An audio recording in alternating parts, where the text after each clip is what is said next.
What's up, everybody? I'm John Middlekauff. You know what I need you to do. Subscribe to our YouTube channel. We got content for days reacting to every NFL game all the time, every single day. Subscribe, like the videos. Let's go.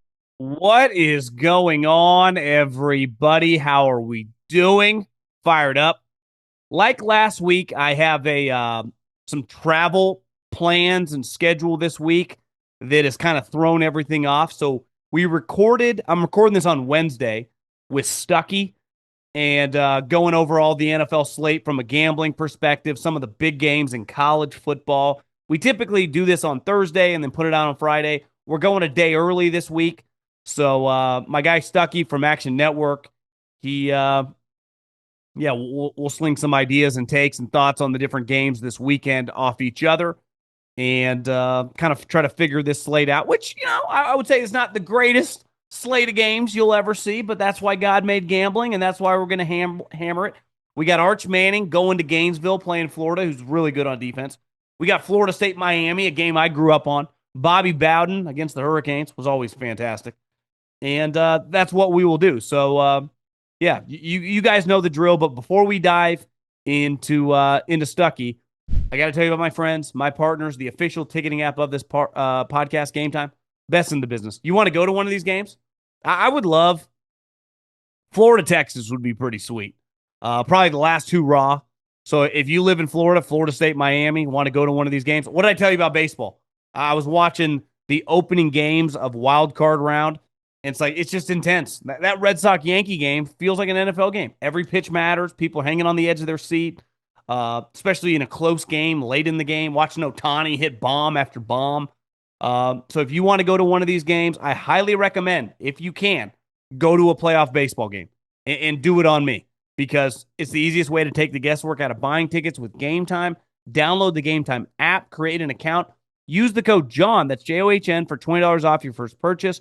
Terms apply. Again, create an account, use the code JOHN, $20 off. Download the GameTime app today. Last minute tickets. Lowest prices guaranteed. Let's talk gambling. Okay, back at it again with my main man, Stuckey, from the Action Network. You can find him, Big Bets on Campus, the Action Network podcast. Make sure you go subscribe for all your gambling needs. All lines on this podcast are presented by our friends at Hard Rock Bet. We got a lot going on, Stuckey. You and I were talking before we pressed record. I saw this clip of Fangio, who's just, Fangio.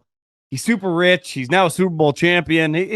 He's probably, I don't watch his press conference every week, but he has no filter. And he just kind of, hey guys, do we all realize what's going on with these kicking balls? And I don't think most people do because everyone's just like, these kickers are crazy. You and I started watching football in the 90s. A 45-yard field goal was considered long. If you hit a 50-yarder, it was like the equivalent of it was like a Hail Mary on offense. It was crazy. Now, and even Fangio said it, the kid in Dallas is going to hit a 70-yard field goal. Get ready. It's coming. And everyone else, we prepare for 60-yard field goals. So it's 60 is the old 50, it's kind of like inflation. And he was talking about the kicking balls, but that has changed. I mean, let's face it, we got to factor that into gambling. These lines, someone hit me up on DMs, should a 60+ yarder now be worth 4? And I would say, yeah, in the old world, maybe, but now it's not as long for these guys. So is it throwing you out of whack a little bit with these field goals? Yeah, I mean, Fangio probably brought that up because Chase McLaughlin had a 65-yarder at the end of the half outdoors in Tampa. And it had room to spare. So, yeah, that we're going to see a 71 soon enough. I mean, we saw what was the Did you watch the Lane doc when he threw out Seabass for was it yes, 76? that was Cam Little hit a 70-yarder this preseason for the Jags. Doesn't officially count, but he hit it from 70. Lane, that was into the wind. Whoa. 76-yarder. It was the week he got fired the next week. And it came up 15 yards short. That was outrageous. So I think it was a 76-yarder. What was Justin Tucker's in 66, Detroit, which is the current record. because Cam Little's in the preseason obviously doesn't count because it was preseason, but that's the longest it's ever been hit in any game, preseason or regular season. But the regular season record is 66 Tuckers, which was indoors. But yeah, I mean, you saw McLaughlin outdoors hit it from 65 with ease last week, which is why Fangio probably brought it up. And yeah, teams are able, before they just handed you 3 balls and then you had an hour to prep them. Now you have unlimited time to prep your balls, kind of mold them to how you want them to be, the feel. And it's obviously kickers get those balls to how they, and they get the feel for those balls and they practice with them. And it's going to lead to longer field goals. I think the league did it. There was some rumors that some teams are kind of bending the rules a little bit with that, but they want more points. And like that's what they're trying to do with the kickoff rule. It really impacts the end of games. You have to be really smart as a coach to manage. Like coaches botch so many end game scenarios, but it's even more tenuous now because if you score with 20 seconds left, like with a new kickoff rule, they could be starting at the 35, 40. And then with these new K balls, like you might only need to get 1 first down. And then all of a sudden you're in field goal range. Well, 20 years ago, the Dak to Ferguson to the kicker making the whatever it was in the Giants game probably wouldn't have been possible. You're starting at the 20. You don't have much time left. You would need before you'd have to get to like the 35. So you would need 45 yards.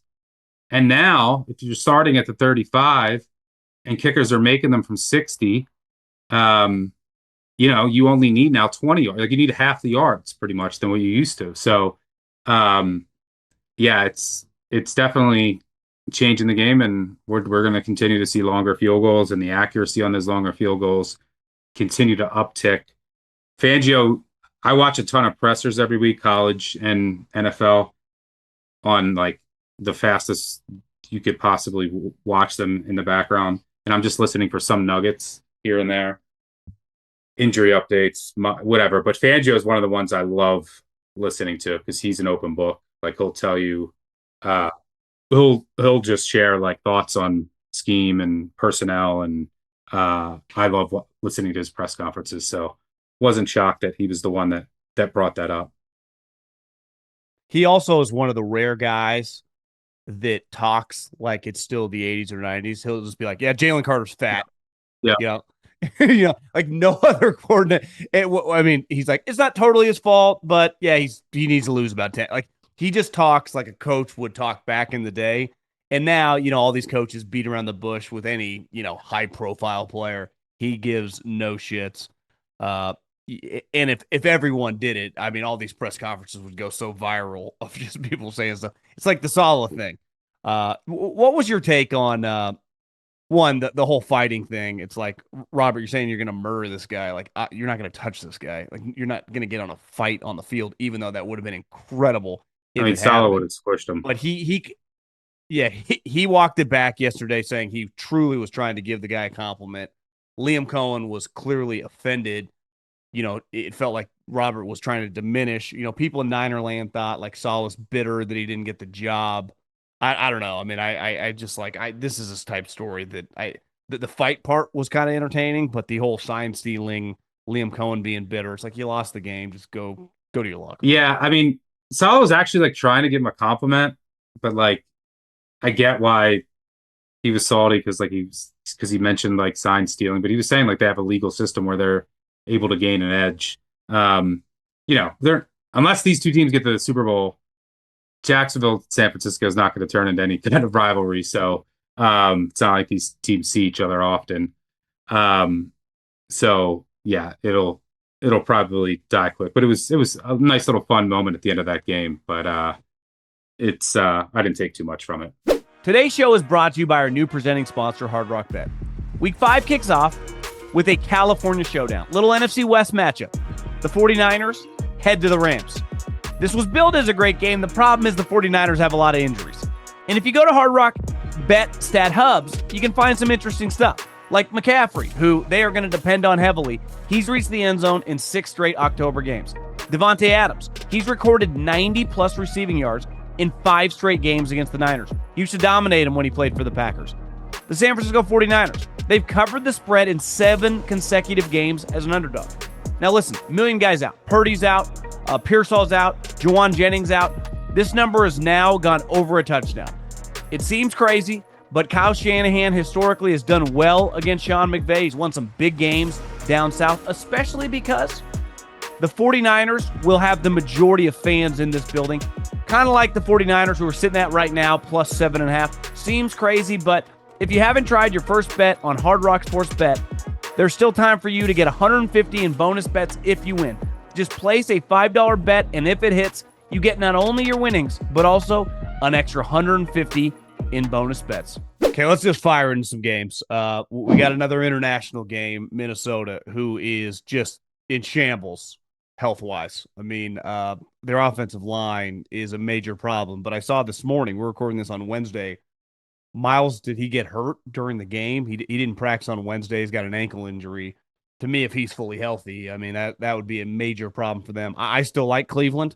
I also saw that Stefanski said, you know, it just shows you. I feel bad for Dylan Gabriel. Like, everyone's rooting against him because they want to see Shador.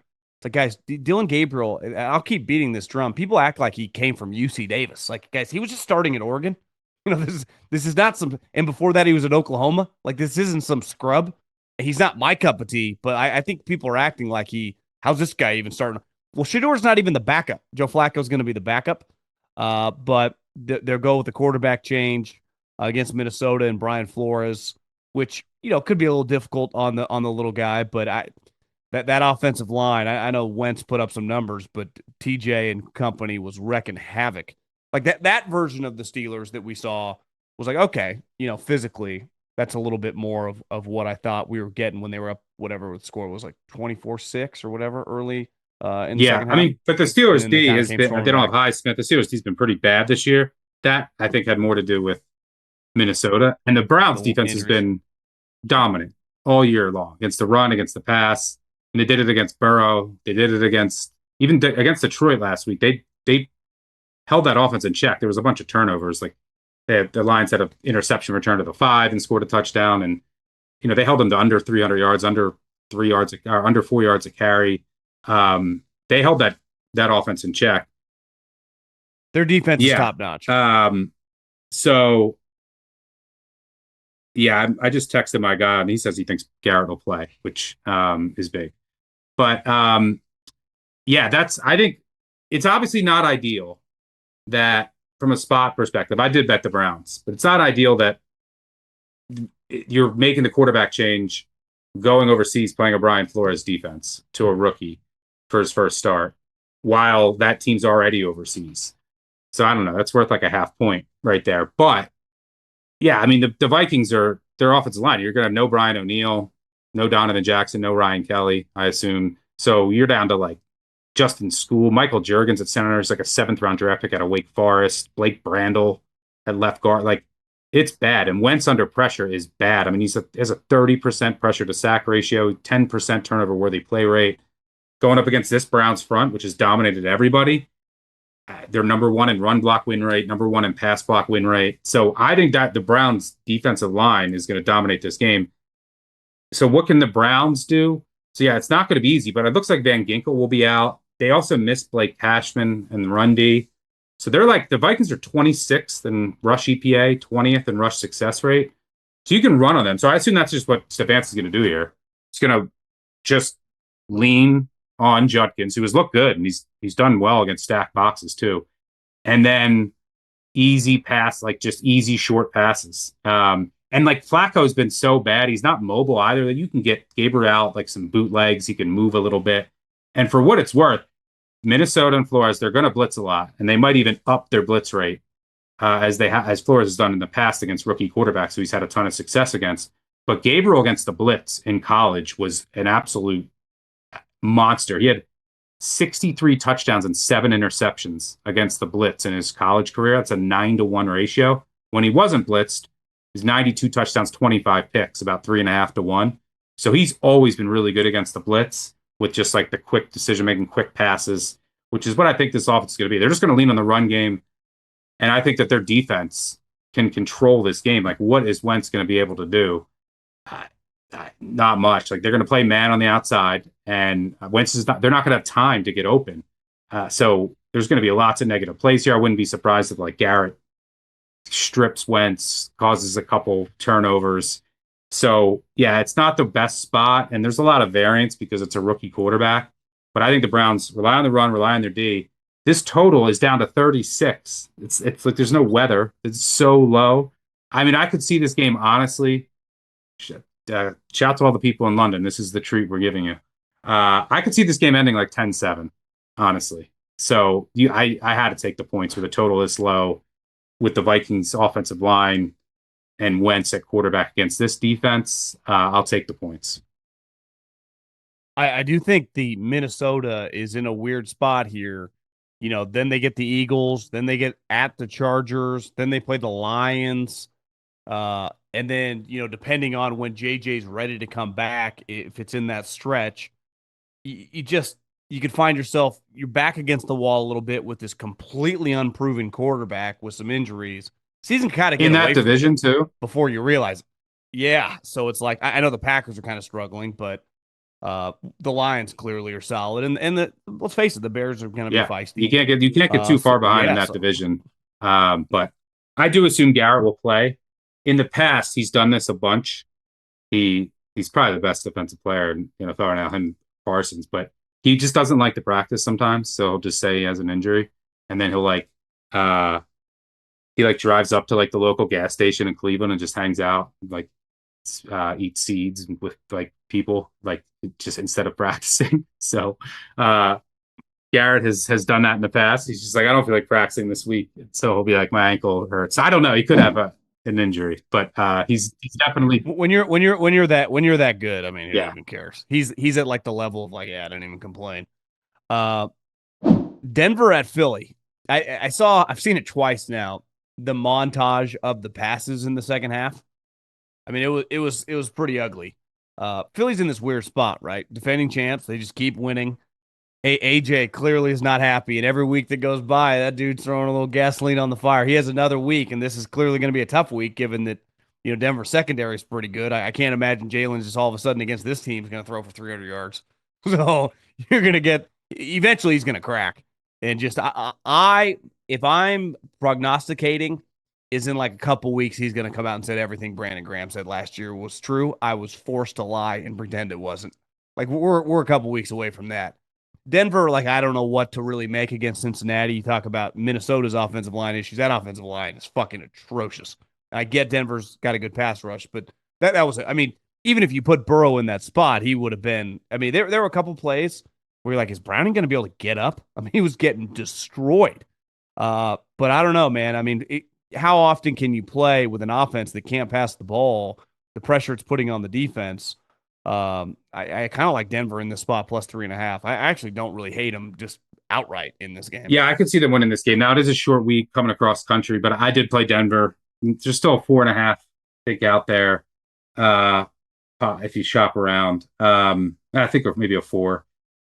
But how does Jalen play so well in the Super Bowl and then struggle to pass so much? It's insane. It's an enigma. I do think the offensive coordinator, it's a huge downgrade. So you can just see it in the play creativity. But the Eagles are a lot worse than they were last year. Defensively, like they're like a mid, by all of the metrics, they're like an average defense so far this year. Jalen Carter might not play. That's pretty big news. Lane Johnson might not play. That would be massive. I mean, Lane Johnson might be their best offensive player. Like that, which is crazy to say, but he's like might be, because you have Barkley, Brown, but Lane Johnson is that dominant. The Eagles are 105, 55-1 with Lane Johnson. It's a 67% win percentage. Without him, they're a 15-23, under 40%. They had 9 plays for -9 yards without him in the second half against the Bucs last week. So yeah, but the offensive line in general, like especially if you take Johnson out, the entire interior, like they're not. I don't think they're fully healthy, but the interior is playing really poorly. Johnson is now hurt. I mean, look at Barkley. Barkley in the second half last year, second half of games, averaged 6.7 yards per carry. This year, he's averaging 2.7. So, like, there's no explosiveness. The run game isn't even there. The passing game isn't there. A lot of it, I think, is the coordinator, the offensive line has dropped off, and the defense lost a lot of talent. So this team is getting by on smoke and mirrors. I mean, they beat the Rams. They were down 19. They went on a blocked field goal. The Bucs last week, they had -9 yards in the second half. Now it includes a -30-yard safety. So, but really they had 20 total yards of offense, like when 23 plays. They don't get a blocked punt in that game, and they're playing a Bucs team that was decimated by injuries. Get fortunate in that game. Like the Cowboys game could have went either way. The Chiefs, Kelsey drops a touchdown and turns into an interception at the 1. So like this team has been so lucky. And now you're going up against this Broncos defense with your offensive line issues. And like the one thing that they could do is they either throw like a slant to Brown when they do throw to him, or like this like get out of jail free like comeback route. But you're going to go against Pat Surtain, probably the best cover corner in the league. So like good luck doing that. He can take that away. So yeah, I think the Eagles' run D this year is a lot worse. I mean, they're 30th in rush success rate. So Denver can lean on its ground game here. This should be a lower scoring game. This should like the dog. It's a dog or nothing. And I agree with you. I did play Denver. This got like 10-3 at half, and as the Eagles are running off the field, getting booed. Yeah, that's what. And I'm with you. And this is, I mean, it's no slight. I mean, the Eagles have created 2 offensive coordinators to become head coaches. It's just hard to replace your offensive coordinator. Yeah, this happened a couple years ago. Brian Johnson, their offense was a disaster. Yeah. But the Eagles are like the new Chiefs. Like they're just they won the Super Bowl, and then it looks ugly, but they just win somehow on like weird things by like 3. So, and then they turn it on in the playoffs. Yeah, like all your metrics that you're saying, I think Eagles fans would be like, okay, well, clearly the Chiefs are going to be pretty good now. They beat the Chiefs. And they beat 2 of the best teams in the NFC. So it's like you can say whatever you want, but we fucking won. Which is all Chiefs fans used to say.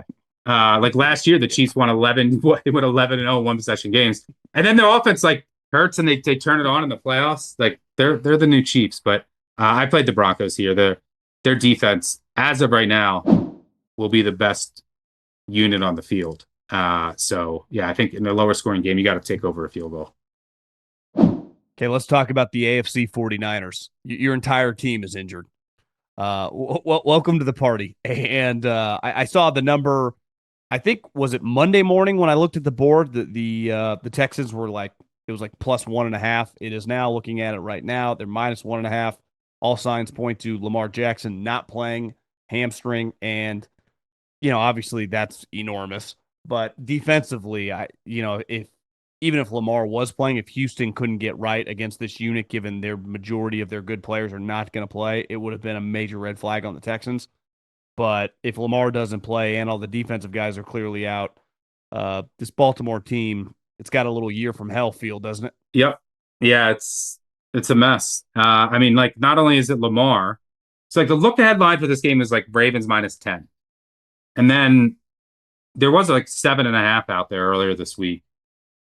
So I made this around 9.5, 10, and it would have been a really good Ravens spot. But then with all the injuries, and I'm talking like Ronnie Stanley's, he's hurt, he's banged up. If he doesn't play against you're going up against 2 of the best edge rushers with Cooper Rush back there, and your offense changes drastically. But on defense, your whole defensive line is hurt. Matabuke, your most important one, is out for the year. Roquan Smith, your best linebacker. Kyle Van Noy, Nate Wiggins, Marlon Humphrey. I mean, you're talking like 6, 7, 8 starters, most of them Pro Bowlers that could be out. So then I have to take the Ravens down a couple points. I would project around 7. And then you got to take Lamar out, which he's worth probably about a touchdown. So I make this around a pick. Am I that confident in the number? No. Like I'm trying to measure I don't know exactly who's going to be out either.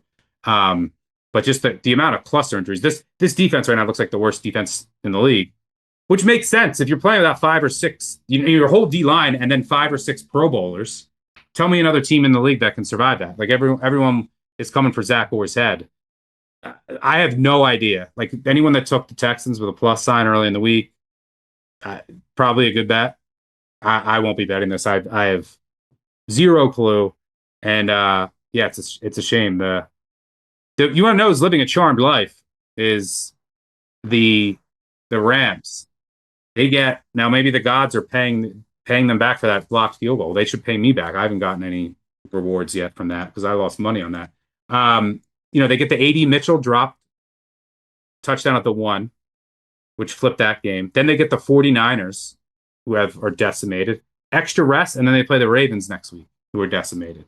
That's supposed to be 2 of their hardest games on the schedule, and they might get both teams with just a bunch of backups, which is massive for the season. So the Rams are running well, but I think that because the Ravens have been so bad, like people might think, oh, the Chiefs' offense is back. I don't know. I think that was all about the Ravens' day. Look at last week, the Lions. Everyone was talking about look at the Lions did to Baltimore. I mean, the Chiefs put up 38. Like the Ravens' defense is not bad of shape, which is why I had to play the Bengals this week. Because think about it, the Lions got to play the Bears. The Bears' whole secondary was out. They played the Ravens with all of their defensive injuries. And then last week against the Browns, it was like the Browns turning the ball over, and they got to play at home. The Bengals at plus 10.5 at home, I had to play. It's ugly. Who wants to play the Bengals after what you saw last week? But Browning has functioned at least in the past as a quarterback. And this is, I think, just the very bottom of the market on the Bengals. They're going to be at home. They just had to play Flores and the Broncos defenses on the road in 2 of the hardest environments in the NFL. Now, how are they going to get stops? I don't know. But 10.5, they can probably keep up here. I mean, this is a Lions team that's they rank 28th in pass rush win rate. So it's not going to be everyone is in the backfield right away. Both of their starting corners are going to be out here going up against Jason Higgins. You're probably going to have they got to kick their nickel out. The Rock Sin is probably going to start at the other corner spot. You might have to move Branch down to nickel or put in Avonte Maddox, who's terrible. So their corners are going to be really bad here. So yeah, I think this is a good buy low, sell high spot. Lions feeling good. They got the Chiefs on deck. The Lions are blitzing at the highest rate in the league this year. And Browning actually has decent numbers against the blitz in his career, including this year. It's the one thing that he's done well. And for what it's worth, home dogs of 10 plus over the last 20 years, 74, 56 and 1, 57%. Off a loss of two plus touchdowns, 60% against the spread. Home dogs after scoring 3 or fewer points.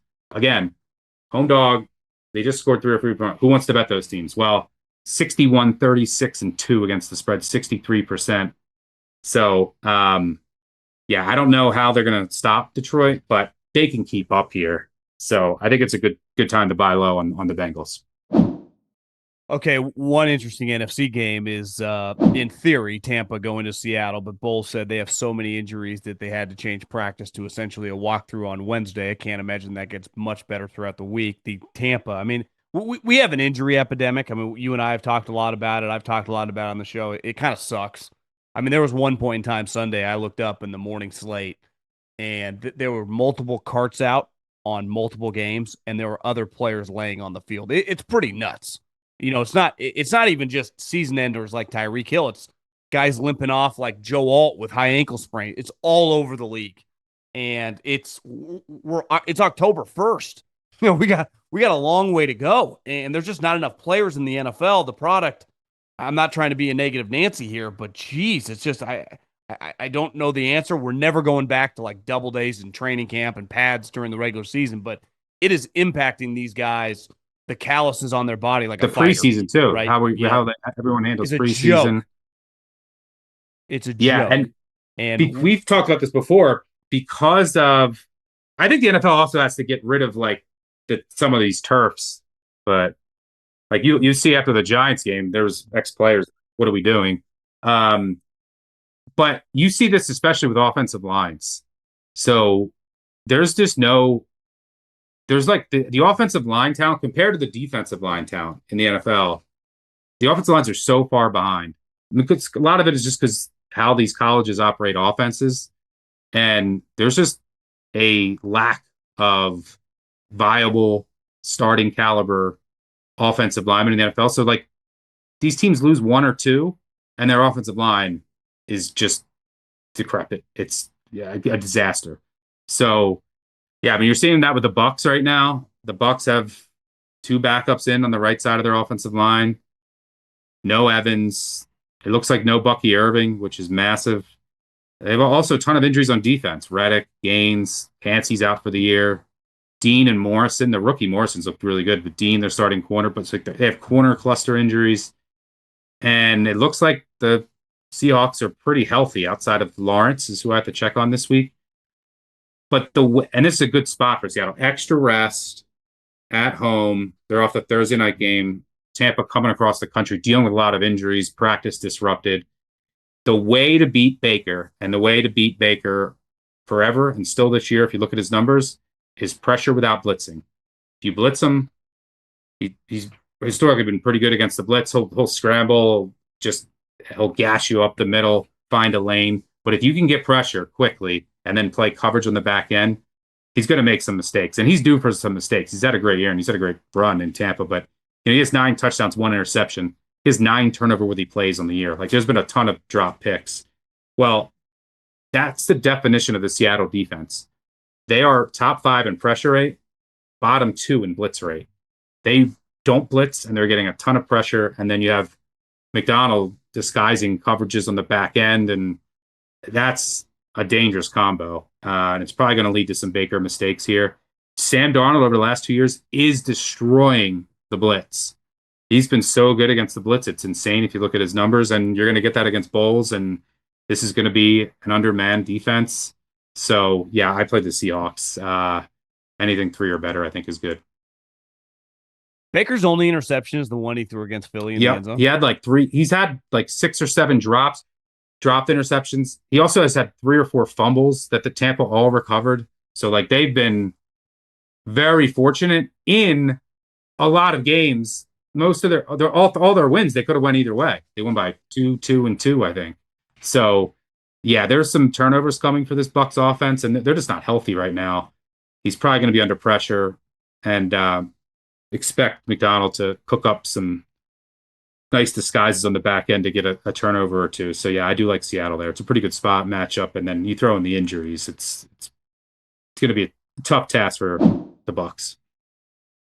Well, the Commies got Jaden Daniels is going to play this week. So you got the Chargers, who are a good example, kind of like the Bucs and like a lot of these teams. Your left tackle's out. Your right tackle, who's a stud, moves to left tackle. Now he's out. Becton has been out. I mean, you just got there's no way to replace these holes. Like, you can put a Band-Aid on this later thing because of Alt, but once he disappears, I don't give a shit who you are. There's just not enough tackles in the league that are functional. You can't have 2 Pro Bowl caliber tackles and then lose them both and expect to be okay. You're completely screwed. Now, luckily, their quarterback's mobile, but like, I just short you when that situation happens because I think it gets hard to function. And this is an offensive coach and staff. I mean, Harbaugh doesn't call the plays, but Roman, ironically, they've been passing a lot more this year, right? More than Roman ever has. But I mean, their quarterback looks like, an MVP level guy, but it's going to be hard to drop back. I don't care who you're playing. It could be the Broncos or it could be the worst pass rush in the league. When you have this level of talent on the missing, your guy's going to be under siege. These guys are not going to be able to block. So I kind of like I almost call them the Commanders, the Commanders here, plus 2.5.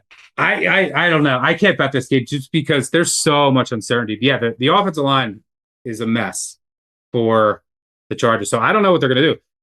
The fact also, Bradley Bozeman, their center, has been the worst center in the league. So they signed Andre James from the Raiders. They might go to him. If Becton is back, they might kick Salyer out to left tackle. He's played there before, like a couple times when Alt was out. But now, you're moving all. There's like no, and their interior was already the question. So it's a mess. I mean, now the Commanders' defense is not the Giants' defense. They don't have the same guys up front, but it still could be a disaster. But I don't know if they're going to try to run it more now. So I think from a game script perspective, I don't know what the Chargers are going to do. And then on the other side, so I would agree with your premise that, hey, I want to short this team, but I also don't know if Daniels is going to be 100%. And like him having his full mobility and being able to use his legs is one of his biggest attributes. So, yeah, with the offensive line questions, and then just Washington's other injuries too, like McLaurin. He's out. That is for me, a pure stay away. The other games that I played, and they're gross. I played the Saints when they were an underdog, but I think the Saints beat the Giants. It starts first road start. Quarterbacks in their first 2 starts ever in the NFL, by the way, are on the road are 13-34 straight up. There's no neighbors. They have tape on what they want to do. The Saints have been frisky. Like, they've been in games with teams. I think they get their first win here. Then their run D's been good. The Giants' run D's been the worst in the league. These are 2 teams that want to rely on the run. So I took the Saints. I did take the Jets against the Cowboys. Cowboys off an overtime game, like just draining game. Jets have been really unlucky in a couple games this year. I think they're going to beat the Cowboys. And then I played the Panthers, and I think a good spot against the Dolphins. Those were the other. Yeah, you could tell I've got a lot of great teams this week. Okay, those are the other teams. Yes, I mean it's not a great slate. The New England Buffalo game in theory is interesting Sunday night. I don't quite know what to make of New England. I mean, you curb stomp the Panthers. Are they good? You beat Miami in a weird game. The Buffalo, you nailed that last week against the Saints. I mean, what was that? Plus, what was it, 15.5? Is that what the Saints were in that? Like that was closer than that. Yeah, hell yeah. That game was close. I agree. This is a game that, I would imagine Buffalo's had complete ownership over this division. I don't know. I mean, I 8 points a lot, but to me, if I'm betting this game, I'm taking Buffalo on the points. Yeah, I got to wait on injuries here. So the Bills' defense right now is a mess. And part of that is injuries. Milano and Ed Oliver, their best defensive linemen, have been hurt and have been out, and they can't stop the run. But the Patriots can't run the ball this year. Drake May's been good, even though his protection's been bad and his receivers aren't great from a separation standpoint, but he's actually looked pretty good. But he's like taking too many sacks, and the Bills are still getting a ton of pressure. They're one of the top pressure rate teams in the league. So there could be a lot of negative plays here to kill drives, and the Patriots aren't going to get as much pressure. So Allen is most likely here going to just abuse the middle of the field. The Patriots probably have their safeties are struggling, and they probably have the worst coverage linebackers in the league by a wide margin. So, like, over the middle of the field, Allen can probably carve them up. But I got to wait on the injuries. Spencer Brown, their right tackle, will he go? Milano and Oliver. So I haven't done anything with that, but it does. It also feels like the Patriots could be down 14, and then they'll have a chance to get a backdoor, which May has done a bunch. But there's injuries on the Bills. That's what you need to monitor, because their D has been really, really bad. I mean, the Saints averaged like 6 yards per carry on 35, 40 carries last week. They were going up and down the field. If they didn't throw a pick on a Philly special and, drop a touchdown, like, they could have won that game. And it was because the Bills defense could not get off the field. So yeah, I have no strong feel now, waiting on some key injuries there. Okay. Let's get to the Monday night game, because you go, well, 3.5 feels, the Chiefs. I like the Chiefs in this spot, minus 3.5. Here's the thing. Jacksonville's good on defense. They're creating a ton of turnovers. They scored 26 points last week. 7 of them came on a punt return. 3 more came on a terrible kickoff coverage. Again, the 49ers are awful on special teams. They get a field goal. That's 10 points. ETN touchdown came on a fumble, and he immediately scores on a long touchdown. So it's not like their offense is putting together these long drives. I don't think Trevor Lawrence is good. Brian Thomas has had issues with, I don't know, not being into it / kind of banged up. Travis Hunter's just not done anything. So to me, I just like the Chiefs in this spot. I disagree with you. This is the first time we're going to disagree this week. I played the Jags. I think anything above 3 or cheap 3 is good. Like, I'm not buying into Worthy helps, but they still can't run the ball. Mahomes should have a bunch more turnovers. His offensive line isn't solved. Like, there's been some drop picks. He's had a couple fumbles, throwing it backwards, and they've been pretty lucky in that department. But so I'm not sold the offense is fixed, because last week, again, I think it was all about the Ravens' D. Like, you're playing a bunch of backups. This Jaguars team is so improved from a coaching standpoint. It's on both sides of the ball. Their defense, they're actually playing more coverages that suit the back end. Their front 7 is good. And yes, their D is good. Yeah, their D is one of the most improved in the league. And they have one of the best special teams units in the league. But yes, there is some turnover regression, because they forced they've forced at least 3 turnovers in all 4 games. They have 13 takeaways on the year. Last year, they had 9 total for the entire season. So you want to talk about regression. They were due, but they're probably now due to, they're not going to continue to get that. So the offense, Cohen is putting him into, like, their offense is so well schemed. Like, their running game, like, their offensive line is bad. They don't have a ton of talent. But they're still able to put up points. They should be putting up more if they had more talent and like they weren't dropping. They lead the league in drops. They have like 16 drops on the year. The next most, I think, is the Jets with 9. So drops have been killing them. And then like just Lawrence making some dumb throws, but like the screen game, the running game, like everything is so well schooled.